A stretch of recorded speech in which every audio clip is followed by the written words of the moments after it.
Hi friends, ফ্যামিলির kitchen হাউসে সকলকে স্বাগত জানিয়ে আমি নন্দিনী আজ আপনাদের সাথে শেয়ার করব তেঁতুলের চাটনি।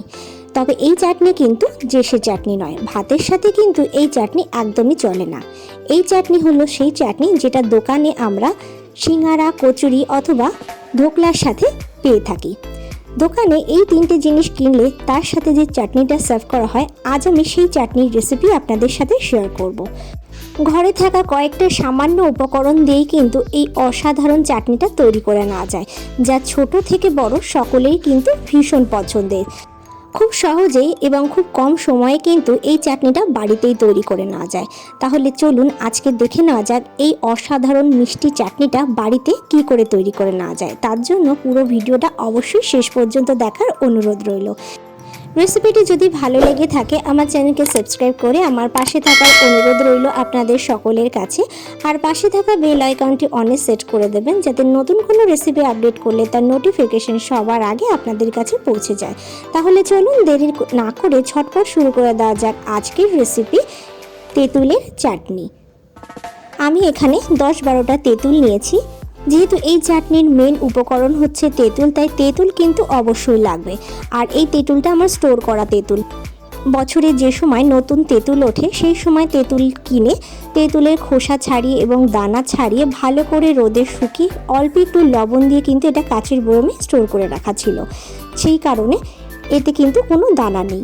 ভালো করে আমি শুকিয়ে লবণ মাখিয়ে রেখেছিলাম সেই তেঁতুল এখানে 10-12টা নিয়েছি। তার মধ্যে অল্প পরিমাণে জল দিয়ে আমি রেখে দেব 2 ঘন্টা মতো, যতক্ষণ না তেঁতুলটা সম্পূর্ণভাবে নরম হয়ে যায়। আমি এখানে তেঁতুলের থেকে তেঁতুলের পাল্পটা বের করে নেব, তো সেই কারণে আমি এখানে জল দিয়ে ঢাকা দিয়ে রেখে দিয়েছি। ফিরে আসলাম 2 ঘন্টা পর। দেখুন তেঁতুলগুলো কিন্তু একদম নরম হয়ে গেছে। এবার ভালো করে একটু হাতের সাহায্যে মিশিয়ে নিচ্ছি, যাতে তেঁতুলের পাল্পটা বেশ ভালোভাবে জলের সাথে গুলে যায়। আমি এখানে 1 বাটি মতো তেঁতুলের চাটনিটা তৈরি করব, তো সেই আন্দাজেই আমি এখানে তেঁতুলটা ব্যবহার করছি। আপনারা যদি বেশি পরিমাণে এই চাটনিটা তৈরি করতে চান সেক্ষেত্রে বেশি করে কিন্তু তেঁতুলটা ব্যবহার করতে হবে। আমি এখানে একটা ছেঁকনির সাহায্যে এবার এই পাল্পের রসটাকে আলাদা করে নেব, কারণ আমি যে চাটনিটা তৈরি করব সেটা যেন একদম ক্লিয়ার থাকে। তো সেই কারণে এই ছেঁকে নেওয়া, তা না হলে তেঁতুলের পাল্পের দানার সাইডে যে হালকা অংশটা থাকে সেটা মুখে পড়বে, সেক্ষেত্রে কিন্তু খেতে একদমই ভালো লাগবে না। তো সেই কারণেই ছেঁকে নেওয়া। তো দেখুন এইটুকুনি পাল্প আমি পেয়েছি। এবার আরেকটা বাটির মধ্যে আমি নিয়ে নিচ্ছি 2 চামচ কর্নফ্লাওয়ার। অল্প একটু জল দিয়ে আমি কর্নফ্লাওয়ারটাকে গুলে এটাকেও সাইড করে রেখে দেবো। এই চাটনিটা তৈরি করা কিন্তু ভীষণই সহজ। এই চাটনিটা খেতে আমরা কম বেশি সকলেই ভীষণ পছন্দ করি। দোকানের যে চাটনিটা পাওয়া যায় একদম সেম চাটনি কিন্তু আজকে তৈরি হবে। আপনাদের সেই সেম চাটনির রেসিপি কিন্তু আমি আপনাদের সাথে শেয়ার করব। এবার কড়াইয়ের মধ্যে আমি দিয়ে দিচ্ছি 1.5 কাপ মতো জল। 1.5 কাপ জলের মধ্যে আমি দিয়ে দিচ্ছি 1/2 কাপ মতো চিনি। বেশ ভালো করে চিনি আর জলটাকে মিশিয়ে নেব। এই চাটনিতে কিন্তু ফোড়নের কোনো প্রয়োজন নেই। এর মধ্যে দিয়ে দিচ্ছি সেই তেঁতুলের পাল্পটা। এই 3টে উপকরণ একসঙ্গে বেশ ভালো করে মিশিয়ে নেব এবং ততক্ষণ পর্যন্ত ফোটাবো যতক্ষণ না এই 1.5 কাপ জল ফুটে 1 কাপে পরিণত না হয়ে যায়।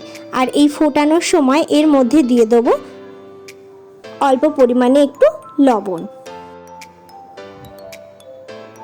আর দিয়ে দেবো চিলি ফ্লেক্স।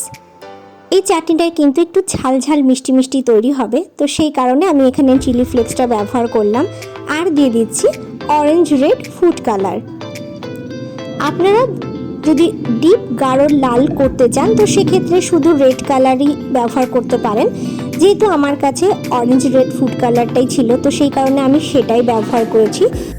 যেহেতু আমার কাছে রেড কালারটা ছিল না, তো সেই কারণে আমি এটাই ব্যবহার করেছি। আপনারা কিন্তু এই চাটনিটা যখন করবেন রেড কালারটাই ব্যবহার করবেন, তাহলে কালারটা একদম টকটকে লাল রেড কালারটা আসবে। যেমনটা দোকানে হয় ঠিক সেই কালারটাই কিন্তু আপনারা পাবেন। এবার বেশ ভালো করে আমি ফোটাবো যতক্ষণ না এটা 1 কাপে পরিণত হচ্ছে। ততক্ষণ পর্যন্ত আমি এই সমস্ত উপকরণ দিয়ে জলটাকে ফুটিয়ে নেব। গ্যাসের ফ্লেমটাকে হাইতে রেখেই কিন্তু এরকম টকবক করে ফুটতে দিতে হবে, আর কন্টিনিউয়াসলি এইভাবে নাড়তে থাকতে হবে, তা না হলে কিন্তু এটা উতলে পড়ে যাবে। তাই সেই কারণে কন্টিনিউয়াসলি এই চাটনিটাকে নাড়তে থাকতে হবে, আর হাই ফ্লেমে রেখেই কিন্তু চাটনিটাকে ফোটাতে হবে। তো দেখুন চাটনিটা কিন্তু 1 কাপে পরিণত হয়ে গেছে। এবার আমি এর মধ্যে দিয়ে দিচ্ছি কর্নফ্লাওয়ার, যেটা আমি জলে গুলে আগের থেকেই রেখে দিয়েছিলাম। কর্নফ্লাওয়ারটা দিয়েও বেশ ভালো করে নাড়াচাড়া করে মিশিয়ে নেব, এবং ততক্ষণ পর্যন্ত আমি এই চাটনিটাকে ফোটাবো যতক্ষণ না চাটনিটা গাঢ় হয়ে যায়। তবে অবশ্যই খেয়াল রাখতে হবে যেন চাটনিটা নাড়তে নাড়তে বেশি ঘন না হয়ে যায়, একটু নরম মানে লিকুইড ভাব থাকবে, কারণ ঠান্ডা হয়ে যাওয়ার পর চাটনিটা কিন্তু এমনিও একটু গাঢ় হয়ে যাবে। সেই কারণে চাটনিটা যখন করবেন তাই ঘনত্বটার দিকে অবশ্যই খেয়াল রাখতে হবে। কন্টিনিউয়াসলি কিন্তু এইভাবে নাড়তে থাকতে হবে, তা না হলে কিন্তু উতলে যাবে। গ্যাসের ফ্লেমটাকে হাইতে দিয়েই আমি চাটনিটাকে বেশ ভালো করে আবারও ফুটিয়ে নেব। এই চাটনিটা আপনারা বাড়িতে তৈরি করে একদম ঠান্ডা করে যে কোনো এয়ারটাইট কন্টেনার করে ফ্রিজে অনেক দিন পর্যন্ত কিন্তু স্টোর করে রাখতে পারবেন। তারপর যখন আপনারা সিঙ্গারা অথবা ধোকলা অথবা কচুরি বাড়িতে তৈরি করবেন তখন তার সাথে কিন্তু সার্ভ করতে পারবেন।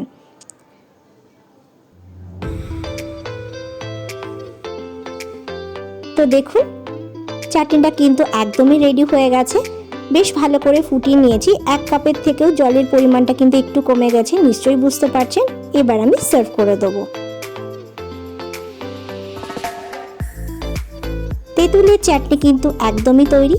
এখন একটু লিকুইড আছে, যখন এই চাটনিটা একটু ঠান্ডা হয়ে যাবে বা সম্পূর্ণ ঠান্ডা হয়ে যাবে এটা কিন্তু একটু ঘন হয়ে যাবে।